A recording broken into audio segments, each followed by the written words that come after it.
talk about St. Teresa's um, interior castle.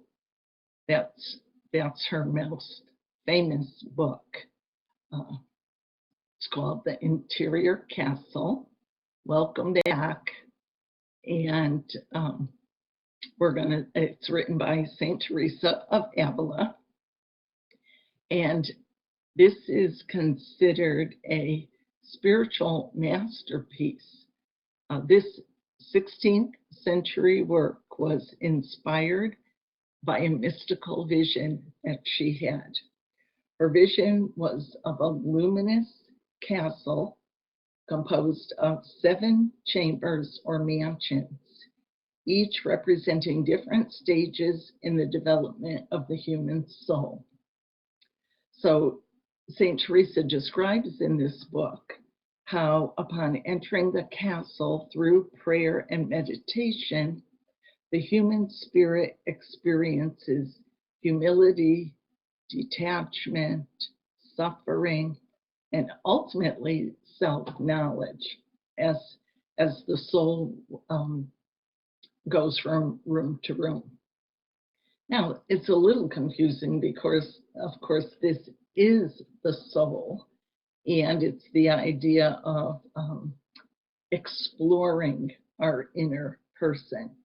So as the soul progresses further toward the center of the castle, it comes closer to achieving perfect peace and finally a divine communion with God.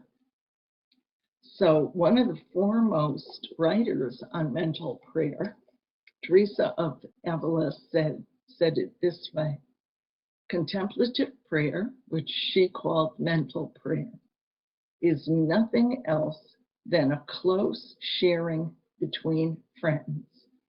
It means taking time frequently to be alone with Him who we know loves us. So we'll look at her various insights more closely. First, let me tell you just a little bit about her. Teresa of Avila, also called St. Teresa of Jesus, was born in March of 1515, and she died in October of 1582.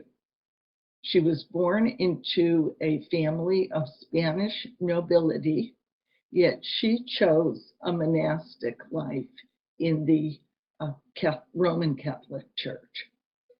She was a Carmelite nun, a prominent Spanish mystic, a religious reformer, an author, a theologian on the subject of contemplative prayer and mental prayer.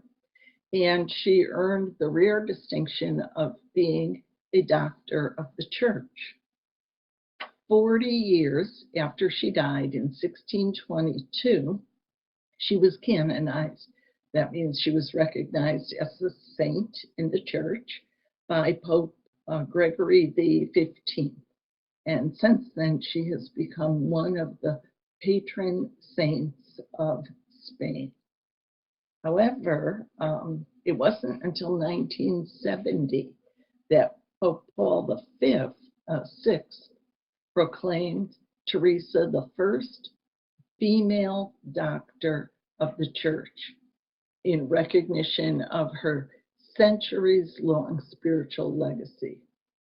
Now, a doctor of the church is either one of the early Christian theologians who was considered formative in the beginnings of the church years.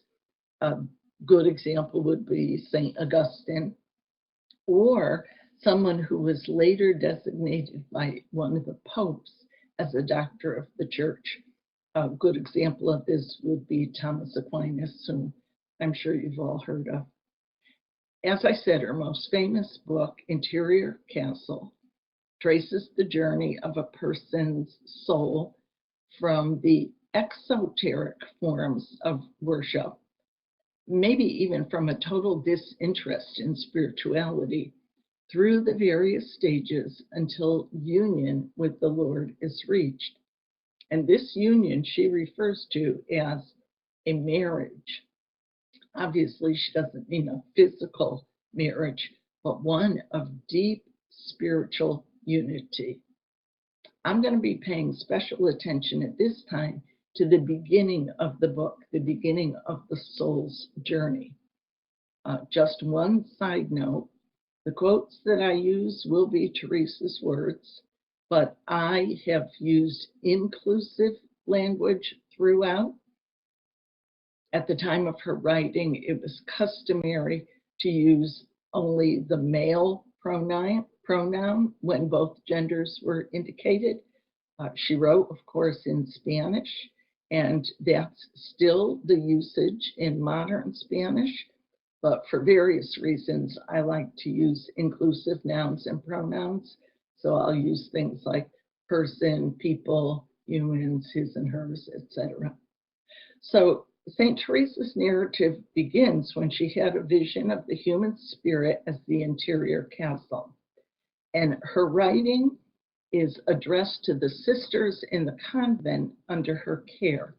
I'm going to see, hopefully this will work, since this is a night for technical difficulties. Keep your fingers crossed. Whew. Okay, here we go with some quotes. This is right at the beginning of her book. She said, I began to think of the soul as if it were a castle made of a single diamond or a very clear crystal, in which there were many rooms. Just as in heaven, there are many mansions. Now, if we think carefully over this, sisters, the soul of the righteous person is nothing but a paradise, in which, as God tells us, he takes his delight. For what do you think a room will be like, which is the delight of a king, so mighty, so wise, so pure, and so full of all that is good? I can find nothing with which to compare the great beauty of a soul and its great capacity. In fact, however acute our intellects may be, they will no more be able to attain to a comprehension of this than to an understanding of God. For as he himself says, he created us in his image and likeness. Now, one of the concepts underpinning mystic thought is the idea that we're unable to comprehend the divine with our intellect. Mystics entertain two ways of describing God. The first is a list of God's positive attributes, and the other is a list of the negative. That is a list of what God is not. And both of these are legitimate ways of speaking about divinity, but they're both limited. Both of them are dependent on human thinking, which is very much subject to our conditioned personality. So the mystic believes that a person must leave such descriptions behind and go beyond the intellect to pursue knowing God. This way, their way of doing this, of course, is through contemplation, which is the subject of our series. We're exploring how the mind of the mystic works. Another mystic, the anonymous writer of the Cloud of Unknowing, which we'll look at in a future lesson, says it this way: the universes which are amenable to the intellect can never satisfy the instincts of the heart. St. Teresa concludes that since Genesis, the Bible book of Genesis, speaks of us being made in the image and the likeness of God, that neither can we adequately understand our spirit or our soul. If we can't understand God, and this inner self is made in God's image, then it follows that we can't really comprehend this soul either. So she continues along these lines. She says, now if this is so, and it is, There's no point in our fatiguing ourselves by attempting to comprehend the beauty of this castle. His image means that we can hardly form any conception of the soul's great beauty and dignity. It is no small pity and should cause us no little shame that through our own fault we do not understand ourselves or know who we are. We do not understand ourselves or know who we are. This is the first indication in her writing that much of the work of a mystic centers on discovering who we are, or I could also say what we are. We could actually say that the mystics obsess about finding the true self. And if you've investigated at all what we call Eastern religions or theosophy, or really any form of spiritual contemplation or metaphysics, you will have discovered that this is the primary quest of all of them. And Christian mystics don't differ from the rest in this regard. And although thousands of words have been written about this quest to find who we are, I want to try to explain it in a couple of sentences. So, if all the mystics believe that there's within each person what they sometimes call a divine spark, an image that expresses the essence of the divine, the image and likeness of God, as Genesis says, then this is our inner person. This is our true self, you and me on the inside. And since this spark of God is perfect truth, goodness, and love, it's perfection itself, it has to be, because God is perfect. Then this is God in us. So if we're seeking to know God, we'll find him in the soul within. And that's why the mystics search within themselves to find God. By knowing the true self, one finds the divine. Let's see what else she has to say about this. Would it not be a sign of great ignorance, my daughters, if a person was asked who they were and couldn't say and had no idea who their father or mother was or from what country they came? Though that is great stupidity, our own is incomparably greater if we make no attempt to discover what we are and only know that we're living in these bodies and have a vague idea because we've heard it and because our faith tells us so, that we possess souls. As to what good qualities there may be in our souls or who dwells within them or how precious they are, those are things which we seldom consider. All of our interest is centered in the rough setting of the diamond, the outer wall of the castle, that is to say, in these bodies of ours. Okay, I'm thinking, as the saying goes, that I may be preaching to the choir here. I'm supposing that if you listened last week and then you came back this week for another dose, then you're not completely centered on your body, but you have an interest in spiritual matters. I want to warn you, however, that the mystics also deal just as directly with those of us who center on our emotions and on our thoughts as on the people who cater to their bodies. The combination of body, emotions, and mind is what the esoteric teachings call the personality. And it's this quote unquote entire personality that will be transcended in contemplation to find God, to find the one, the Godhead.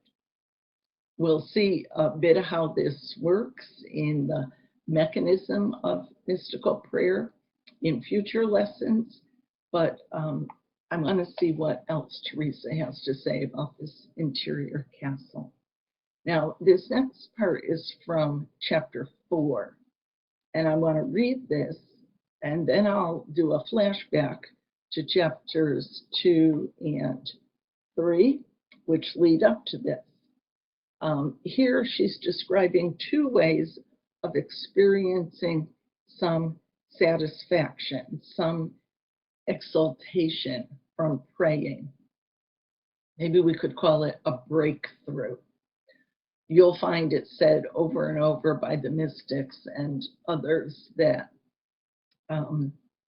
when you talk about these issues, words are not sufficient to describe what's happening. So satisfaction and breakthrough are probably not good words, but maybe you can find one that is better for yourself. So she says, let's suppose that there are 2 fountains, and the basins of these fountains can be filled up with water. But the 2 basins are filled in 2 different ways. The water in one basin comes from a long distance by a number of conduits that have been built by humans. But the other is constructed at the very source of the water, and it fills up without making any noise. And the flow of water in this basin is abundant, so that even when it's full, it keeps filling. A great stream runs from it after it's been filled, and no skill is necessary here. No conduits have to be made because the water's flowing all the time. Now, the difference between this and carrying the water by the means of the conduits, she says, is this. The latter, using the conduits, responds to the spiritual sweetness, which she says is produced by meditation. It reaches us by way of our thoughts. We meditate on created things and fatigue our understanding. And when at last, by means of our own efforts, it comes, this satisfaction fills our soul, but it makes a lot of noise. To the other fountain, the water comes directly from the source, which is God. And its coming is accompanied by the greatest peace and quietness and sweetness within ourselves. And she says, I can't say when it arises or how. So last week, I gave you some definitions of contemplation and to contemplate and meditate. And one of them was to consider something for a great length of time. The term was deep thought. And this concentration is one of the steps in contemplative prayer or meditation. So let's say you came across something that you heard about or you read about, perhaps the idea that God is omnipresent. That is, God is present everywhere and every time and place and everything. And so you set about to contemplate that idea. Now, this is just an example. It could be it doesn't have to be omnipresence. It could be any spiritual thing, any concept or idea. It might even be something that you discovered observed about yourself that you want to think about. This is the first fountain that St. Teresa described. You're attempting to discern everything you possibly can about this object. You're a thinking machine here. You try to describe it. You look at it from various angles. You determine its strengths, its weaknesses, its beginning and its end. How does it apply to your life? What should be your response, etc. And when you come to the end of your thoughts, you still haven't learned all there is to know about omnipresence, but you've done everything that you're able to at this point. And so you pause and you wait in silence and expectation for some additional insight. You don't just come to the end of your thinking and say, okay, well, that's it.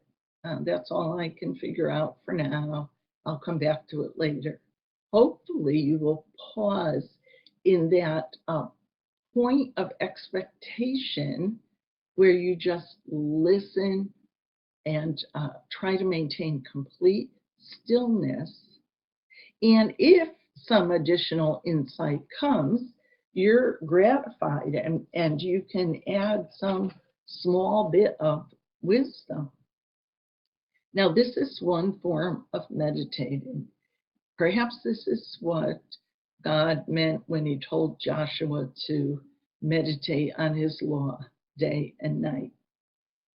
Professional religious, such as monks and sisters and priests and deacons and ministers and teachers and counselors, they spend much time in study and this kind of concentration. But it's considered the first step in meditation because, as I've said several times, the contemplative believes there's a knowing that's beyond the capabilities of our intellect, a spiritual intuition which comes to us.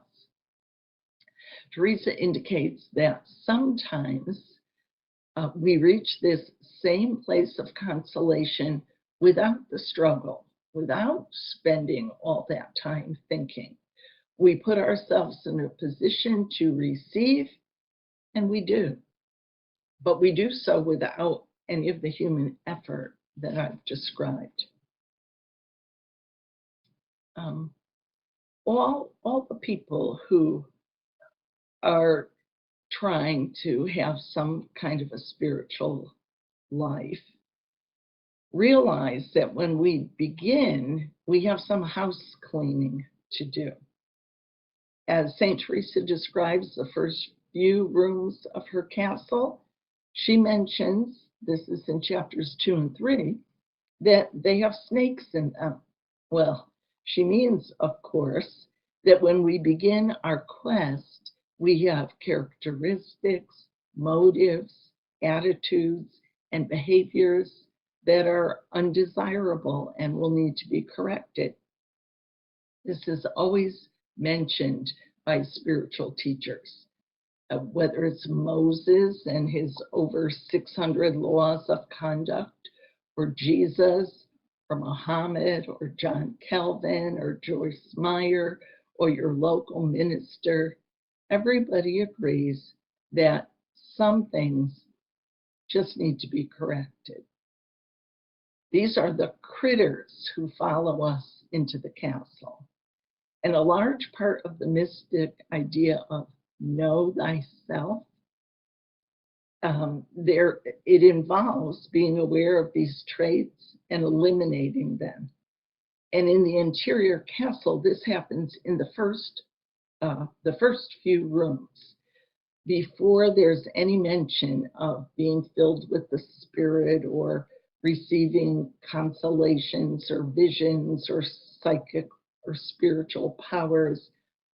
Those ecstasies all come after this basic work is done. And obviously, this is something that's ongoing through our whole lives. This work is relative, though. What I may have to work on in my life may be very different from something that affects you. This is not a matter of absolutes. We're not given a list when we enter the castle. It's not a list of rules. It's rather an evolutionary process of transformation from our old self to our true self. There's a good metaphor for this. We all want the wind of the Spirit to blow in our lives and bless us. So our first task to let the breeze in is to open the window. But there has to be a clear path. The window can't be blocked. And so first we put our room in order and open the window. And the wind may or may not blow in. That's up to God. But we do the work of clearing the room and opening the window. There's a common fault that's found among people who are seeking a spiritual path. It's good if you know it right up front. It's very almost universal, and that is selfishness and ambition. And that's because they're both carried over from our secular life. In our secular life, we're centered on the mundane, the profane, not on the spiritual. So maybe we were ambitious to get ahead in our career, or maybe we wanted to be the smartest student in our class, or to keep up with the Joneses. And our selfishness involves our time and our resources.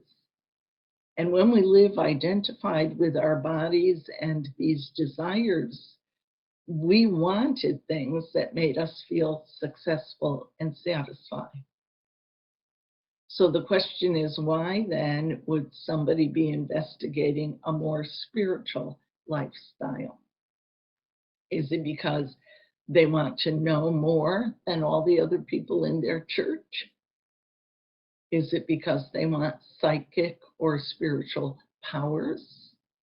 Do they want better answers to their prayers? So we all ask ourselves, are we in fact religiously ambitious and selfish? And by asking that, we've stumbled on one of the harder tasks that face the mystic mind.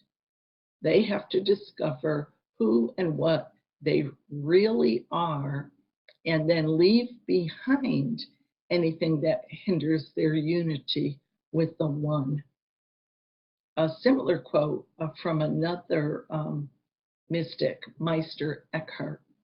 Meister means master. That was an academic title that was given to him in the university. And we'll learn more about him in the future. But this is a great quote for this topic. He says, some people want to see God with their eyes as they see a cow, and to love him as they love their cow. They love their cow for the milk and the cheese and the profit it makes them. And this is how it is with people who love God for the sake of outward wealth or inward comfort. They don't rightly love God when they love him for their own advantage. Indeed, I tell you, any object you have on your mind, however good, will be a barrier between you and the inmost truth. So practical wisdom from the mystics. First task, we begin to become aware of ourselves. We start with the outer shell. How do we care for our bodies? What are our desires? What do we think about? How do we react to situations? And then gradually we'll work our way into the inner mansions of our castles and draw closer and closer to the divine, the kingdom of God within. Now, I can't stop talking without at least one Thomas Merton quote.